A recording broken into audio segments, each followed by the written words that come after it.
The meeting of the Government Operations and Ordinance Committee to order.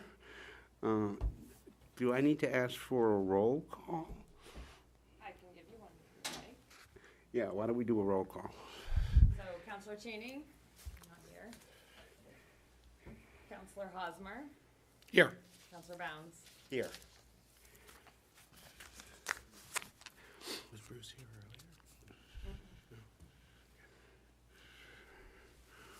Well, 2/3 of the committee is here, so I'm going to call a quorum and move forward with this. I expect that Councilor Cheney will be with us shortly.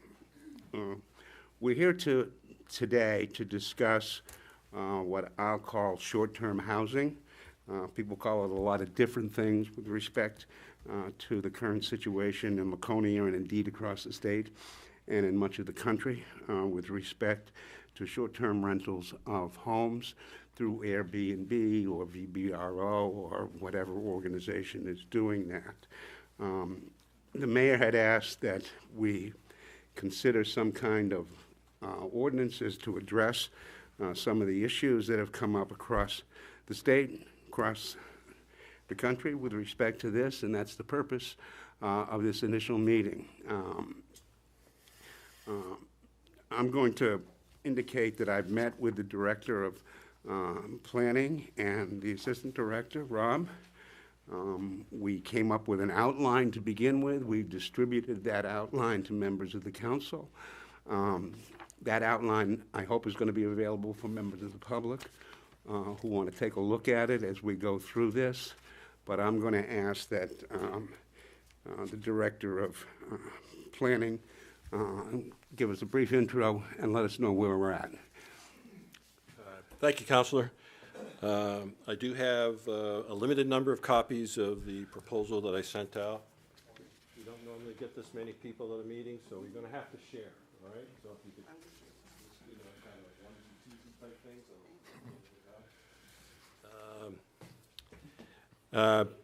So from the short-term lodging proposal that were submitted to the City Council, I just want to go over a few things that have changed from the mayor's initial proposal. The mayor referred to a conditional use permit, and I am proposing that we use the term administrative decision. And the reason for that is that in the state RSAs and also within our zoning ordinance, we define the use of conditional use permit for specific things. And I think it would get a little confusing if we also applied the same term to this situation. Plus, we already have a process for administrative decisions, and this would just be expanding upon that process. Another thing the mayor initially proposed was that abutters would be asked permission for people to do this process, and I'm proposing that we notify abutters, and the reason for this is what we do for all our other zoning, planning, any other land use board proposal. We notify abutters as defined by the state RSA, and it is up to the abutters to be proactive and to either voice their concerns or come to the public hearings, etc. Another difference is the proposal for short-term rental would be in all zones except for the 3 industrial zones. And the reason for that is that currently the CR and the SFR, which is basically the greater Weirs area, is already done by administrative decision. We already have that process in place for short-term rentals in those 2 zones. And then there was a proposal for 150 days, and I have different proposals in the thing, and we need to pick a number of days that we're going to allow this. And at this moment, I don't know what the right number of days is, and that's something that we have to discuss and figure out. So short-term lodging. The first thing we need to do is add a definition to section 235.13. The proposed language of the definition right now is a dwelling unit where transient lodging is provided for compensation for stays of between 1 and 181 consecutive nights, and where the dwelling unit would normally be considered a residential living unit not associated with regulated commercial activities such as hotel, motel, or bed and breakfast. And again, whether it's 181 days, or whether it's 185, or whether it's 150, we need to determine that. Dean, if I could stop you right there. The document that you're reading off of, I think, is the same one that has been provided. Is it the same one you've handed out tonight? Are we Yeah, all in this the same section is, document? yes, yep, yep. Okay, so the term on the top that I'm looking at is short-term lodging proposal to city council. Correct, yep. Oh, okay. Yep. I just wanted to double check. Yep, Thank you. same thing, yep. The wording here is stealing wording that we already have existing in our zoning ordinance for various other things. So we're not breaking any new ground when it comes to language here. I think the only thing in that definition that we have to determine is it 181 or is it a different number? Any questions on that part? And then the next thing we would need to do is to amend 23541, which is residential accessory uses. We're either going to add a new section M, which is the next section that is not used, or we're going to reuse section J, which is a section that had been abolished several years ago and is currently not used. Doesn't make any difference to me. I'm not going to read all the words here, but the purpose of short-term lodging. The use is regulated to preserve the traditional character of residential neighborhoods that can be negatively altered by this type of use and to help preserve the quality and quantity of the housing stock for year-round residential use, permitted in all zones except IP, I, and AI, providing the following conditions are met. Councilor Hosmer suggested to change the word altered to impacted, which is probably a good change. And we have 5 conditions proposed for someone to meet to do a short-term rental. The first one is, and I'm not going to read the words, I'm going to summarize here. First one is that an application will be submitted to the planning department, and we will determine the criteria that will be suitable for this particular dwelling unit. There is an appeal process to the planning board if the application is denied or if a direct abutter has a legitimate objection. And you'll see in my proposal there that maybe, we'll have to check with legal, but maybe the appeal goes to the ZBA and not the planning board. Most appeals on administrative decisions or administrative interpretation is done to the ZBA. However, I think we might be able, if we define it differently, that we might be able to go the route of the planning board, but I'm not 100% sure. Proposal that once you have approval to do short-term lodging, you would have basically a permit for 1 year. Would have to be renewed annually from the date of approval. And along with the approval becomes how many times you can use it. Right now we are proposing 12 separate rentals or a maximum of fill in the blank, how many nights, 150, 181, 185, 100, whatever number we decide on. The purpose of this little provision of how many times you can use it is again going for twofold. One, we have the situation where sometimes people are renting or leasing their property for longer periods of time for and talking with various property managers. They sometimes arrange for short-term renting to visiting nurses, doctors, et cetera, and they're not there for a weekend or a week. They're sometimes there for a significant number of days. And so we need to cover that. But on the same token, one of the mayor's concerns, which I think is a legitimate concern, is preserving the quality and the quantity of the housing stock, which is noticed right up in the first paragraph. And so that's where the 12 separate rentals comes in. Those 12 separate rentals could be 3 days each or a week each, or they could be a month long. We don't know, and we're not really concerned with how long each individual rental is. And again, just as we need to determine whether it's 150 nights or 181 or 185, we also need to determine is 12 separate rentals, is that the right number, or is that too restrictive, or is it too many? And that's a discussion we need to have and a decision that we need to make. As part of the application approval process, going down to number 4, there would be a requirement to have a joint inspection by the fire department and the building code department using a defined criteria.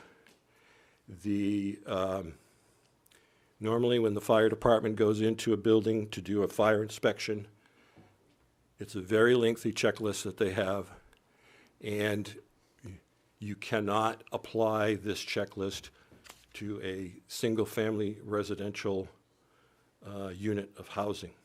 So the proposal here is to define a criteria. It would be a limited checklist, and we'll get into what could possibly be in the checklist in just a moment, but it would be a limited checklist. The same thing with the code department.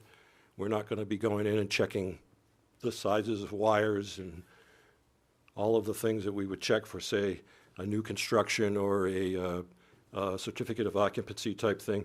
This is going to be, again, a very limited inspection. The purpose behind this is safety. The expectation of the people who are doing the short-term rentals is that when they go into this unit of housing, that it's safe. And believe me, we've been in a few of these units of housing that are being used as short-term rental, and they are not safe. So that's the purpose of this section. All right. Section 5 is our enforcement, part of our enforcement ability. Using a dwelling unit for short-term lodging without the administrative approval or after one has been expired or revoked. Say the 1 year has passed and you didn't renew, or for some reason you got revoked, will subject the property owner to the fines permitted in our zoning ordinance, which is a reflection of the state regulations, which is $275 for the first offense, $550 for each subsequent offense, and each day is a subsequent offense. That is state law. And then, of course, if we prevail in court, we would be able to collect not only the fines, but also our legal costs, including attorney fees. Any questions on that section? Now we get into the hard part. The planning department would be creating a form specifically for short-term lodging. It will outline the process, the fees, the inspection criteria, and the renewal process, and it'll also outline the enforcement process. And a lot of the information that will be on this form will also be sent to the abutters when they are notified that someone has applied for this kind of a use, so that they understand what the enforcement process is as well, so that they understand that there is a outlet to them to be able to complain about the next door property if there is some type of an issue. One of the things that we need to determine is how we're going to handle complaints. And the first thing is, what I'm suggesting is, first complaint is a warning. I can tell you that there is a potential that a couple of the cases that we have had already, that the complaint might not have been legitimate, but we had no way of determining it, and under our present policy, it's not the issue. But I think that we need to make it part of the issue. Anybody can have one bad rental, anybody can have one mistake, and as long as they're willing to rectify that and it's not a repetitive process, we probably ought to give them the benefit of the doubt. If they have a second complaint of a different nature, in other words, if the first complaint was, say, about noise and the second complaint is about parking, let's say, then maybe that is a warning as well. If they have a second complaint for the same issue, then we're probably talking a violation and reason potentially to revoke their ability to do this. Change of ownership would require a new application. So it would not go with the land. It would not be good for 1 year necessarily. It would normally be good for 1 year, but if you sell the house or the condo unit halfway through the year, then the new owner, if they want to continue this type of activity, would have to apply and go through the process. And then obviously if someone is, if their approval is revoked because of complaints, we need to have a reinstatement process and probably some type of a period where they cannot do this at all. And so I'm suggesting a 1-year prohibition. We're also looking to make sure that complaints are made legitimately and to the proper authority, and we don't want them to be anonymous. For example, a noise complaint, no matter where you are in the city, whether you're on private community, a homeowners, a condo association, wherever, noise complaints are handled by the police, period. And if you have it's our opinion that if you have a problem with noise with your neighbors, that you need to call the police while it's happening so that there's a record that this complaint was made. This is not to say that the police are going to be there in 15 minutes because noise complaints are obviously low on their priority list. That's understandable. But they will get there when they can. And if there is no noise when they get there, at least it's on the record and it's on their call log that the complaint was made. If they get there and they take care of things and there's no problems the rest of the weekend, at least the complaint has been made. Parking issues become a little bit dicey. If it's on a city right-of-way, then the parking issue would be police again. If it's on private property, such as within a condo association or something along those lines, they would have to make a complaint to either the condo or the homeowners association, and we would expect that they would do that in a timely manner. Now, I'm not expecting them to call at midnight the board of directors of this condo association and say, hey, I got a problem with parking, but within a day or two, they need to make that complaint. Trash issues are to DPW, again.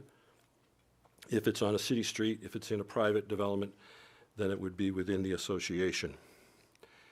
All of this would be outlined to the abutters when they are notified, and perhaps to the property management company of record if that is the case. Not all of these short-term rentals are done by these online organizations like Airbnb or VRBO. Some of them are done by many of them are done by local agencies that have their own marketing and means, and that might be an appropriate place for people, for the abutters to make a complaint. We will need to be able to share the database of information about which units have been approved for short-term rental with police and DPW, so that when they receive a complaint, they have a potential of knowing what the situation is within that unit of housing. And we think it should go both ways, in that if the police go to a place for a noise complaint, for instance, and through the course of discussion with the folks that are there, they find out that they're just there for the weekend, and then they go back to the station and find out that this unit of unit of housing is not on the list, then they need to notify us so that we can do the proper follow-up. Excuse me. Inspection criteria we need to determine, but basically we're looking to inspect for smoke and CO detectors. We're looking to make sure that the windows in the bedrooms are functional, i.e. they must open. We're not going to be looking to make sure that they meet the current life safety standards, because many of these homes were built before those standards existed and may not have the proper size windows in bedrooms. But at the very least, they need to open so that occupants have at least a fighting chance of getting out of the building if they have to. We need to have fire extinguishers in the kitchen, and no use of basements unless there are proper egress windows and/or doors. That would be a little bit different situation. If you have a room that's below ground and all you have is one of these traditional basement windows in it, and you're going to think you're going to stack up the bunk beds, then that's what we're trying to avoid, because that is definitely not a safe situation. Safety concerns that are reported by either the renters themselves or abutters could require a reinspection. As part of the application process, we'll make it clear that trash needs to be removed by the property owner or a third-party provider at checkout time, that we would not be expecting them to use the curbside pickup, even though they may be eligible for that in their neighborhood. And the reason for this is checkout usually is Sunday night or Monday morning for a lot of these units. Trash pickup day may not be until Thursday or Friday. Trust me, when it's July and the trash has been sitting there since Sunday night through Thursday morning, not only are the animals going to get into it, but it's going to be a very unpleasant odor. Parking needs to be determined. All parking must be in a driveway or a defined parking space. We are expecting that there will be no on-street parking. Parking has been one of the major issues with the short-term rentals that we are aware of, both on public streets and also in the private developments, condo associations. A lot of the condo units have 1 or 1.5 parking space assigned to them, and when the short-term renters show up, they have 4 cars. It's a major impact on the other residents in the association, or it's a major impact on residents on a city street. Occupancy needs to be determined as well. We have a kind of a unique situation in Laconia in that we have a number of cottage colonies that have been converted to condos. Some of those cottages are on the small side, like 200 square feet or less. And so the proposal here is for up to 200 square feet, we have a maximum of 2 people allowed. And then per the fire code, 200 square feet for each additional person. So a 1,400 square foot house that maybe has 3 or maybe 4 bedrooms would have a maximum of 7 people in it. We have seen too many situations where on any given weekend, that same house would have 15 or 16 or 17 people in it. Not a safe situation. We would want to have contact information on file. It'll be part of the application. We want to be able to get a hold of the property owner day or night.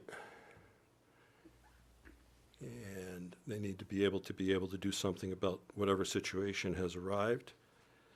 And we are also proposing that inside the house that there are posting what I'm calling rules of the house.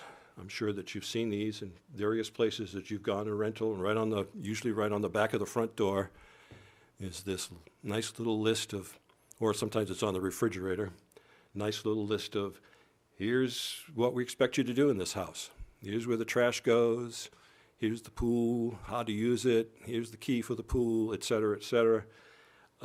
And part of the rules of the house would be a reiteration of some of the rules that we just mentioned. How many people can be in the house, how many cars can be on the property, those kinds of things, so that it's reinforced. I know what happens. Someone rents a unit for the weekend, and the person renting the unit thinks is going to be one family or one couple, and then they invite their friends, and then all of a sudden, there's 3 or 4 cars and there's 15 people there. So it needs to be reiterated to them that there are limitations. We'd also like to have a gentle reminder to them that they probably have neighbors that can hear whatever they scream out of their mouth. We'll have to come up with the correct wording for that, but that's been an issue as well.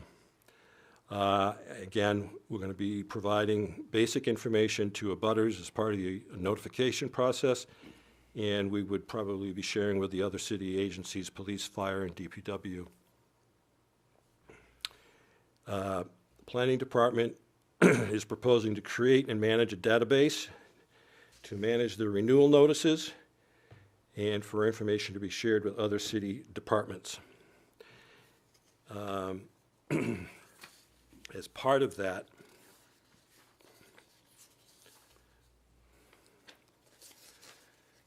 so we're talking about receiving an application, reviewing the application, notifying abutters, doing an inspection, granting the application, and then we've got to manage that application. At the very least, we need to remind these people 10 months later that their renewal is coming up, and they need to go through the process again. This is going to be considerable staff time. I'm not saying that we can't do it, but I want you to be aware that this is considerable staff time, particularly the first month or 2 that we institute this, because every single short-term rental in the city has to get their application done initially the first time. We're going to be inundated. We expect 300 to 400 applications. That's what we expect.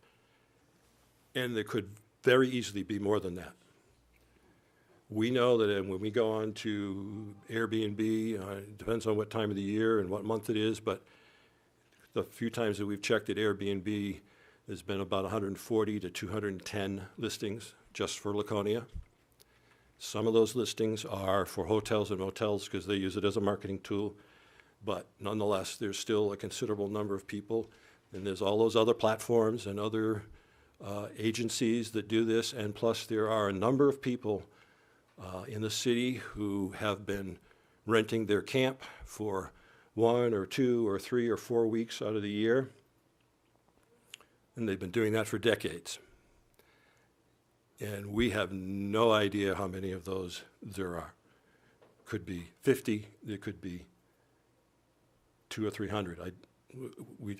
We have no way of knowing how many people are doing this on a very casual part-time basis. They rent to their neighbor, they rent to a friend or another relative or whatever, and maybe we have some type of a provision for exempting a relative rental, or those are kinds of things that we can talk about certainly, but I do not want to underplay what we feel is going to be a significant staff time event for particularly the first couple of months. So to deal with that, we are proposing a special administrative approval fee for just short-term rentals. The administrative approval process right now that we use for a number of other things is $125. And given everything that we need to do for short-term rentals, particularly the renewal and the management of the database, which we don't have to do for most administrative decisions, we feel that that fee probably needs to be substantially higher than that. And I've talked with a couple of people, and I've mentioned different dollar amounts, and they go, "Oh my God, you got to be kidding me." But from what we can see, what people are getting for rentals, we are talking about 1 night's rental to cover them for an entire year, would be my guess, on most places. There are some places that are renting for less, and there are some that are obviously renting for a lot more, but for most units that are doing short-term rentals, 1 night's rental would cover the kind of fee that we're talking about, $200 to $250 or something along that line. I don't think that's unreasonable, considering some of these people are charging $1,300, $1,400 for a weekend after weekend in the summer. If I could just interject? It would seem that initially, if we were to adopt an ordinance like that, that the initial opening up of the doors in Laconia to short-term lodging would probably result in 300 or 400 applications. But after that initial push, I would expect that we could space them out, divide them up, and that kind of manpower would not be necessary to handle ongoing applications and renewals.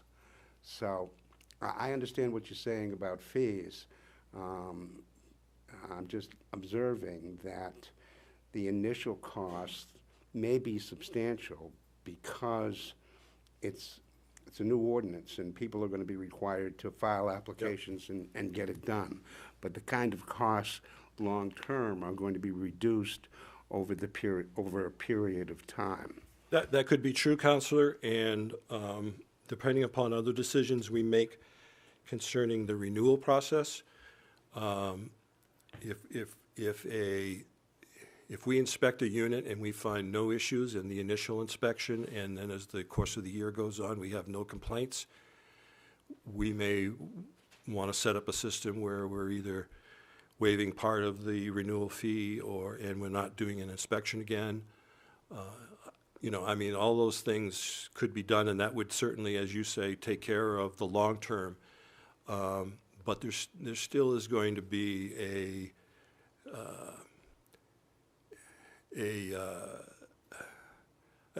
dramatic increase in activity within the office. If the city of Laconia were to move forward with this kind of ordinance, I would just expect that we would consider, as part of the fee process, some kind of a waiver that is tied to the administrative load that the city is carrying as a result of these applications.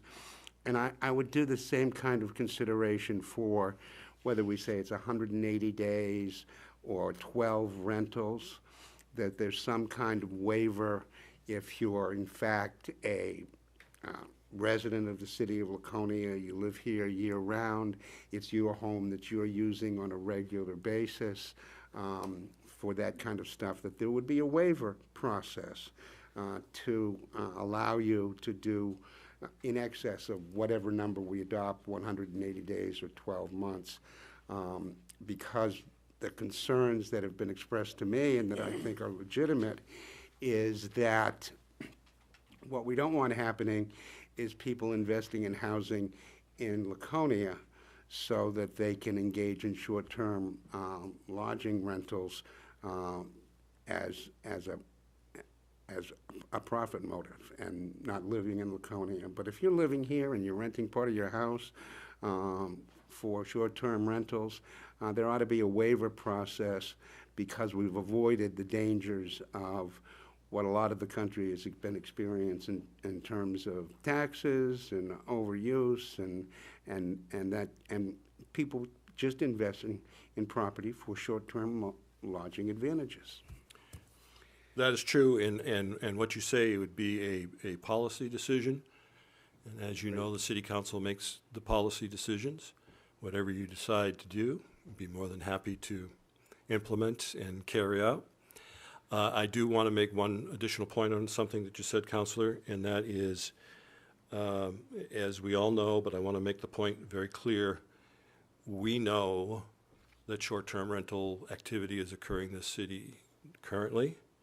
We know it has been occurring for many, many, many, many years, and this is a drastic change for a lot of people.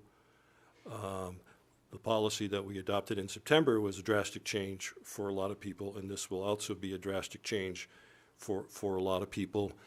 I'm not making the decision of whether that's a good decision or not. I'm just pointing out maybe the obvious, but like I mentioned, the people who have had camps and have been renting them out for 3 or 4 weeks out of the year to pay their property taxes or whatever the situation is, they may not be using any of these services that we've all been talking about, but they're still engaged in the same practice, and this is going to be a very Well, maybe different we- mode of operation for them. Maybe we can carve out an exception for that, because the dilemma that we're currently facing is exactly what the mayor has pointed out, and that there are only 2 zones that short-term lodging is allowed right now.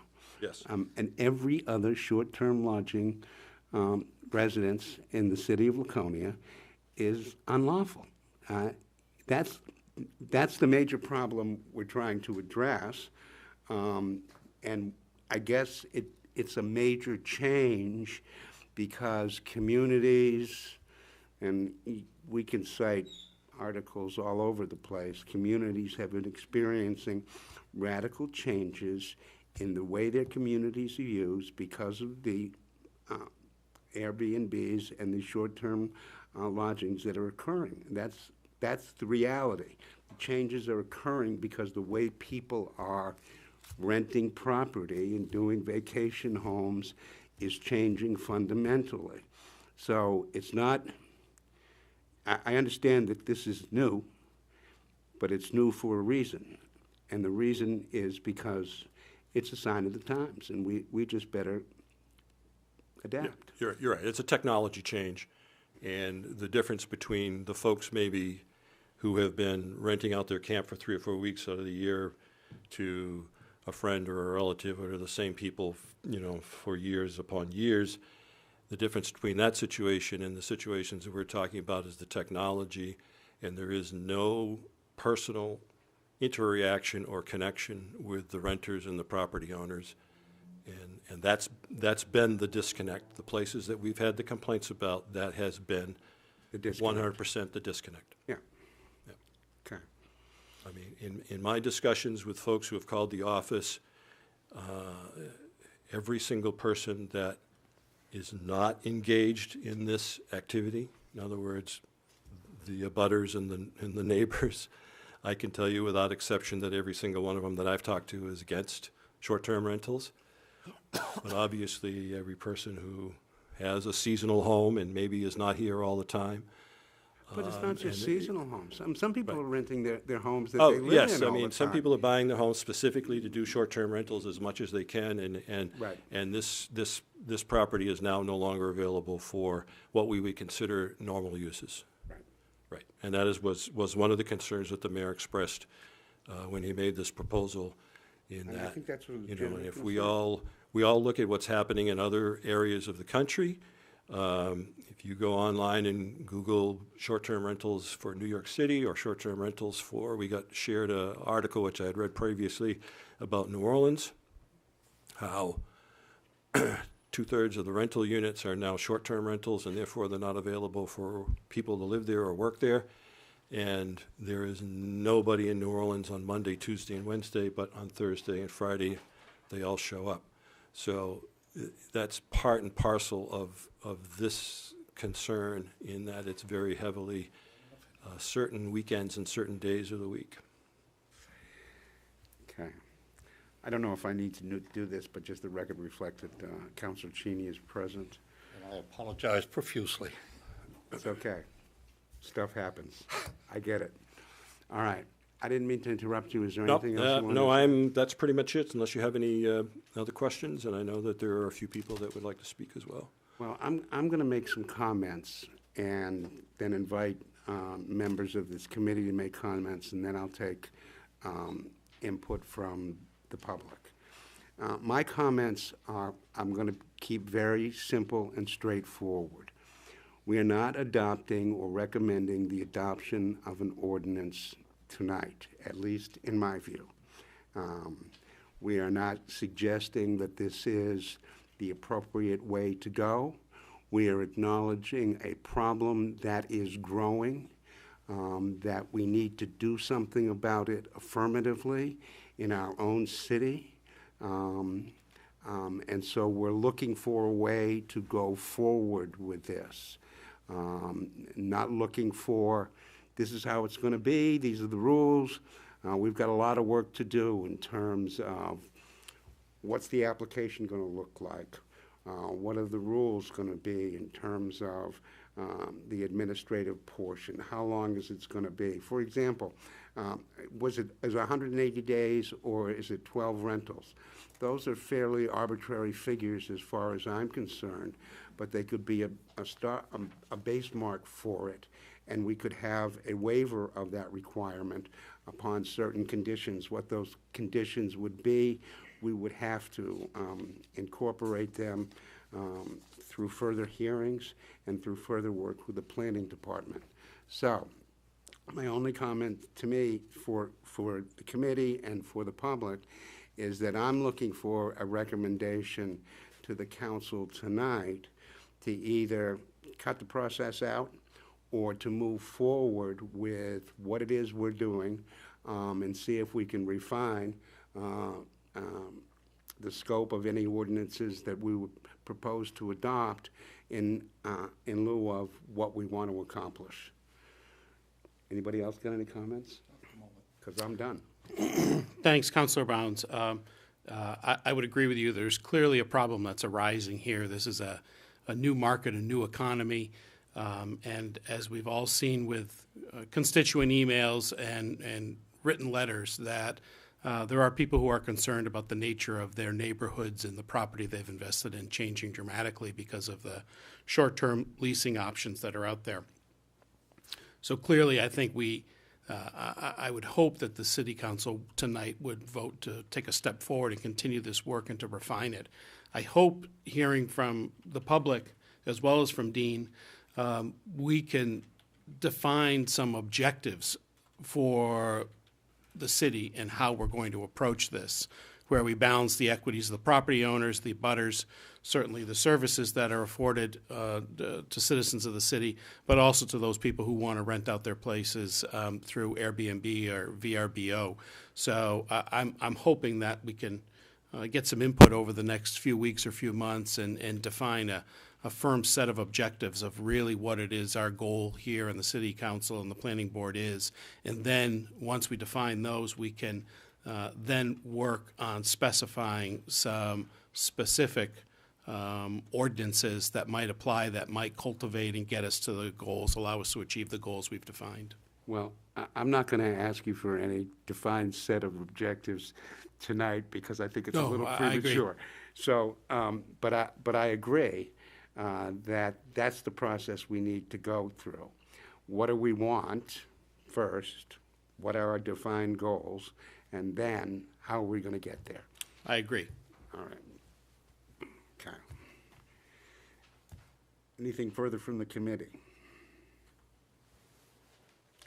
Okay, I'll open it up to the public. If you would come up front, if you choose, identify yourself and let us know what you think.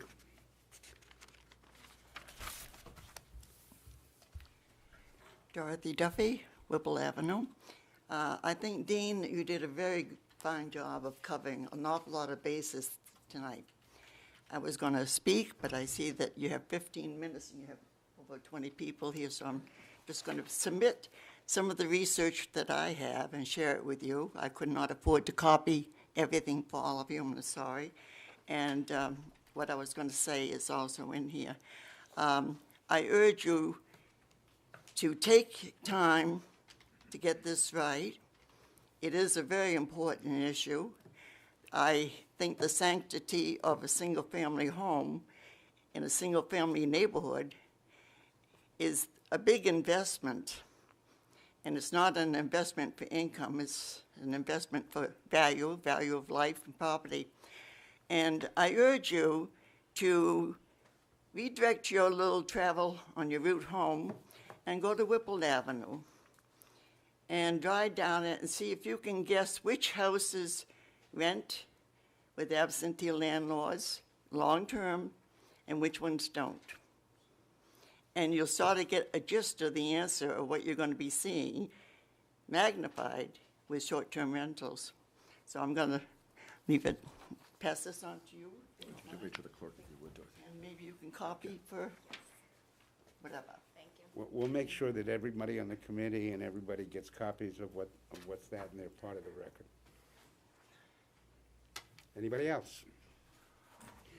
Anybody else? Good evening. My name's Rob Witchland, and I'm the co-owner of Bayside Rentals. We're probably the largest vacation rental company in the Lakes region. We manage about 180 vacation rental properties during the year. Basically, the vacation rental business for us is during the summertime. It's July and August. There isn't much going on the rest of the year. I know we've seen the same thing in our business. We're a professional rental company. Every renter that comes in checks in our office. They are given a set of rules, the house rules, as Dean talked about. There is occupancy requirements for the house. If there is any sort of a complaint from an abutter or a neighbor, they notify us, and we're at the property to let the renters know that they either can leave the property or can straighten out. I think with a kind of a professional rental company, there's a lot of the things that you're talking about here tonight, are being taken care of. What we've seen in the past few years with the Airbnbs and the HomeAways, these type of properties, is quite often is the owner and the renter never meet. They may never talk. They may, for example, I just rented a property from a HomeAway in Florida not too long ago for a family reunion. I never spoke to the owner. We did it all by email. We followed the house rules, of course, but it's a little different situation. We aren't seeing a lot of people buying investment property in the Lakes region just strictly for vacation rentals. For one thing, our real estate, in most cases, it's too expensive because it is a short rental season here. It's not like we can rent 30 weeks a year. We're talking maximum 8 to 10 weeks a year for vacation rentals. So so I think a lot of the things that you're outlining here are really good, and I think hopefully it'll help alleviate a lot of the concerns for the people that are nervous about it. Do you have any questions about? Yes. Sure. Maybe you could help us not have to reinvent the wheel and give us an outline or what you use for the rules and regs for for folks coming in on rental properties. We'd be Not happy that we to. would use it, but certainly, I think if you're a responsible vacation rental on it, I know you are, that you're using rules that could be very well applied to our own situation. Right. Every property gets a book of the rules and regulations, from, please don't feed the bears to your voice carries over water. Each home has maybe its own rules as well, but we have general rules. We talk about trash, how do you do trash if it's a property that you have to, what do I want? Recycle, or if there's trash pickups, or what to do with it. Everything is clearly spelt out, and if a renter doesn't do it correctly, we get the phone call and we take care of it. I think the other thing that's really important is, and I know Dean had talked about it, I think there should be a local contact for any rental property, and I don't mean just the owner, because maybe it is a second home and the owner is living in Connecticut. Well, what are they going to do if there's an issue? There should be some sort of a local contact, whether it's a management company or a caretaker or a neighbor that's willing to be that contact, so that if there is an issue, there is someone local to talk to. In your business, you work as a local contact, is that Right, we do. I'm not. Okay. We are. I mean, we 24/7 answering service, but something along those lines. Question. Go ahead. How many of the properties that you represent are in single-family home neighborhoods, other than on the water? I don't know what would be a percentage, but, we represent some properties in Southdown and Long Bay, obviously. You know, we are vacation rentals, so we don't have a lot of like in-town things, but we certainly have some. Condominium associations, we have properties there. You know, they're not, we don't do, you know, the 2-night stay or the 1-night stay or 3-night stay type of thing like you would see with Airbnb, but we're more of a, you know, at least a week stay type of thing. Thank you. This is a question I don't want you to answer. Okay. How many properties would be in violation of the current city ordinances with respect to the properties you manage? And I really mean that. I do not want an answer. Well, no, I won't answer it, but the problem with the city ordinance today is that, you know, until you're caught, you're okay. You know, and. Well, that's exactly what we're trying to Right. avoid in the long term. Yeah, the sad thing is that, you know, this neighbor who got a complaint all of a sudden can't rent, but the guy next door can rent because he hasn't been complained. There's been no complaint, so.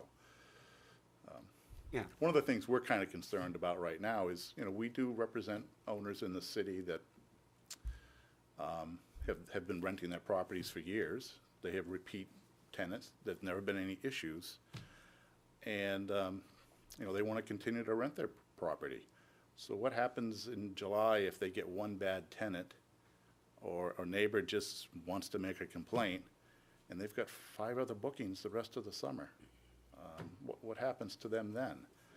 Well, there's Under the current there's the statute. process that you would go through. So I'm not sure anything would happen, maybe something would happen, but what we're trying to do is to address Yep. that very issue. Yeah, we understand. Okay. Yep, yep. There is an obverse to that, though, and that is, what about the folks who are concerned about the problems at that Right. property? You know, it's a tough balance to, for me, it's a tough balance to try and figure out. People have bought a home in a single-family neighborhood expecting it to be quiet, and the guy next door rents to a bunch of youngsters who raise hell. Right. And I think that's why a lot of these things you're talking about tonight, you know, can address that issue. I mean, if there isn't, you know, if there is an issue, then, you know, you can revoke their permit. If there's an issue, you can obviously have the police there. And the thing is, it's not always the renters that are the problem. It could be, you know, we see it with homeowners too, right? It's an issue. I know in our business, we tend not to have a lot of those type of issues because most of our renters, they want to come back the next year. They don't want to be on the list that says, you know, they didn't behave and they're not welcome back. So, But the difference is, as you mentioned a minute ago, Airbnb is frequently short-term, very short-term, Yep. And frequently not repeat folks. So, I mean, I think there is a significant difference between the types of rentals that this initially drove this problem and the type that you're talking about. true, but they're all short-term I- rentals and. yep. And I agree with your comment that it's not fair for people not to know in advance what they can and can't do. And I frankly am concerned with the idea of your neighbors have to complain about you in order to prevent that from happening, because sometimes they're good neighbors otherwise. Right. And you don't want to get in a fight with them. Right. But, I don't know, it's, well, You would like to think that if it's a one-time situation that, you know, neighbor and neighbor can talk to each other and figure it out. If it's a constant thing and, you know, they've bought the property just to rent it and they're never gonna live there and they're not vetting anybody, that's an issue. That is, so. thanks. Thank you. Come on up. I'm sorry, go ahead. Go ahead. Thank you. I'll try to be short because we're running out of time. My name's Tom Siegel, and I live on Village Court. I just have a question, and I know maybe you can't answer it because I'm not a lawyer, maybe you're not lawyers either. If this ordinance or something similar was to pass, what impact would that have on homeowner association rules? Would that override those? so that if your homeowners association says you're not allowed to do No. short-term rentals, would the ordinance take precedence? My first- Fortunately for me, I'm not a lawyer, but he is, and he'll. Okay, well, we won't hold that I'm not against him. answering you as a lawyer, I'm answering you as a city councilor. I appreciate that. Okay, in my view, the condominium rules would control. If you allow short-term rentals now, the condominium would be then subject Sure, I to the ordinance. But if they don't, If you don't allow short-term rentals, the folks who own in the condominium have to abide by the condominium rules. And I would assume that anybody who lives in a condominium situation who wants to propose a short-term rental, not only notice to their abutters, but notice to the condominium association itself, so the condominium association can make a determination of whether that's appropriate and weigh in the process of the administrative process of approval as to what its position is. So the answer is condominiums control. If you don't allow it, if you do allow it, you're probably going to be subject to the ordinance. okay, I appreciate that. I have a lot of things I wanted to say, but we don't have much time. I would just like to reiterate what this lady said here. We need to preserve the sanctity of the single-family residential areas. We moved there for a reason, peace and quiet. We like to know our neighbors. We don't want, when you do know your neighbors, you can talk to them. You can ask them if there's a problem to do something about it. If you don't know your neighbors, if the absentee landlords, I do VRBO myself, and we bring the whole darn family, but, I do Airbnb. I get that. but I don't want it next to me, I guess, because I moved to a single-family area on purpose. If I lived in a resort, commercial, or something like that, I could understand it. Well, the process that we're looking at would have a notice requirement that you would be required to chime in on. Whether that's adequate or not is a discussion for another day. Yeah, and I appreciate your efforts on this, and that's my concern, that you're putting the onus on the homeowner, not on the person who wants to rent it through VRB. No, Thank you. it's our idea to put it on the person who wants to do the short-term rental. So if there's an objection, the homeowner has a venue to come to. As it stands, I guess for the record, I would say I object to the ordinance in its current form. Okay. Mr. Stamps. Make this as quick as possible, because I hope you'll hold another public hearing on this as time goes on. David Stamps, 20 Pine Brook Lane.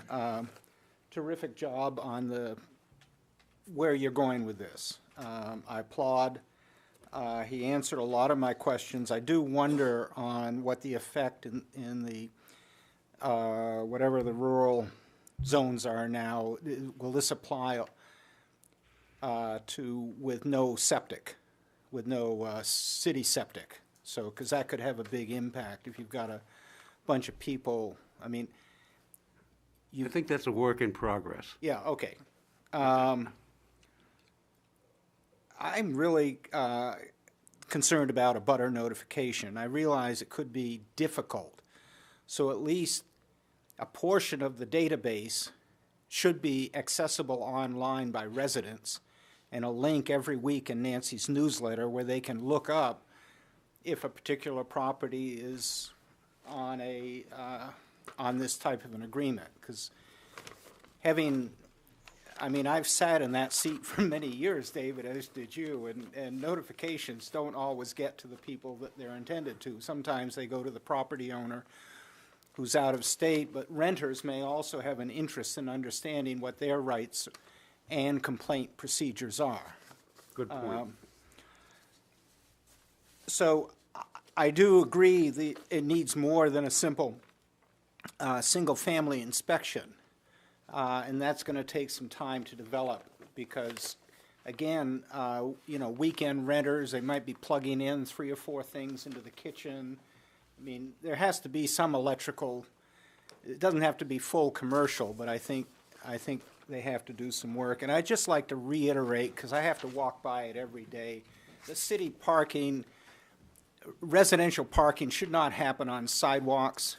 When people pull in and they just block the sidewalks, I mean, that's just a pain. I won't say any more, but I do appreciate the work you've been doing on this, and I hope you'll continue, and I hope you'll have another public hearing in due time. Thank you all. Okay.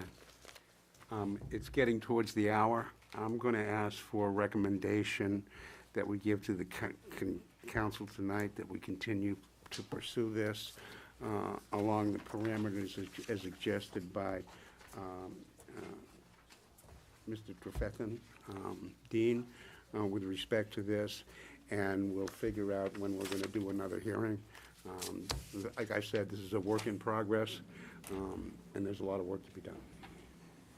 So do I get that? A second or something you're looking for? Yeah. Happy to do that. Apparently, I moved it. Okay. Moved and second, all in favor, say aye. Aye. Okay, that recommendation passes. It's 7:43. I adjourn the meeting of the Government Operations and Ordinance Committee.